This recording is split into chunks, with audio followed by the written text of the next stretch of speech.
মাৰি পেলাম। কি ভুল ঘূৰাই আছে ছাৰ? আপুনি আকৌ মোক কিয় ছাৰ বুলি কৈছে? এইকাৰণে মাতিছো, কাৰণ এইখন কলেজত মই সোমোৱা বহু আগৰে পৰা আপুনি এইখন কলেজৰ ষ্টুডেণ্ট। হয় হয়, আপুনি এইখন কলেজত যিমান বছৰ ফচি আছে, বেলেগ কলেজত কিমান বছৰ পাৰিয়ে কৰা।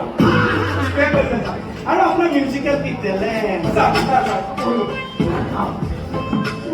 লাজ হ'ব। আপুনি যেতিয়া গীটাৰ বজায় আপোনাৰ গীটাৰৰ মাত শুনি কল খাবলৈ বাদ দিব। আৰু আপুনি যেতিয়া নাচিবলৈ ধৰে আপোনাৰ নাচ দেখি চুকে ধৰা গৰু খেদি আহে। আৰু আপুনি যেতিয়া কাহ এটা মাৰি এই কাহটো মাৰি যেতিয়া গান গাবলৈ ধৰে, ৰাস্তাত এটা ছাগলী নেপায়। কি কৰে ছাৰ? গোটেই ছাগলী আহি যায় আপোনালোকৰ ৰাস্তাত। ছাৰ কথা এটা সুধো, আপুনি বাৰু মোক গুণগান গাইছে, মোক ঠাট্টা কৰিছে। আপোনাক কথা এটা সুধো, সঠিক প্ৰশ্ন এটা আপোনাৰ মূৰত আহিল কেনেকে? নহয় মানে ছাৰ, আপুনি মানুহ গৰু ছাগলী একোকে নাই নাই নাই নাই, আপোনাৰ যিটো টেলেণ্ট সেইটো টেলেণ্ট মানুহৰ লগত তুলনা নহয়। সেইকাৰণে মই জীৱ জন্তুটো সামৰি পেলাই নহয়। এক্সট্ৰা বেছি নহয়, কাম কাম কাম কাম দাৰুকে